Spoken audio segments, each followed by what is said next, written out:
রাসূল সাল্লাল্লাহু আলাইহি সাল্লাম বলেছেন, কিয়ামতের আগে ভূমিকম্প বাড়তে থাকবে।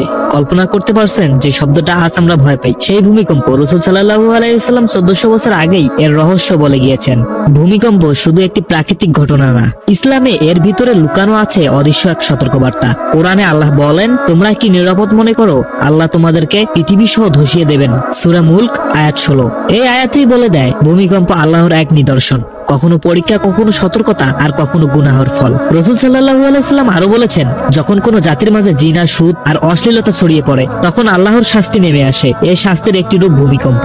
মদিনায় ভূমিকম্প হলে হযরত উমর রাদিয়াল্লাহু লোকদের বলেছিলেন, তোমরা যে গুনাহ করছো, এই ভূমিকম্প সেই গুনাহের জন্য, তওবা না করলে আরো বড় শাস্তি আসবে। ভাবুন, সাহাবারা পর্যন্ত বুঝে গিয়েছিলেন ভূমিকম্প কোনো সাধারণ ঘটনা নয়। ইসলামে বলা হয়েছে 5টি পাপে ভূমিকম্প নেমে আসতে পারে: জিনা, সুদ, মদ, দুর্নীতি আর আল্লাহর নিয়ম অমান্য। তাই ভূমিকম্প হলে শুধু দৌড়াবো না, বরং থেমে ভাববো আল্লাহ আমাদের কি মনে করাতে চাইছেন। তওবা, ইস্তেগফার আর দোয়া। আল্লাহ আপনি আমাদের সকলকে রক্ষা করুন।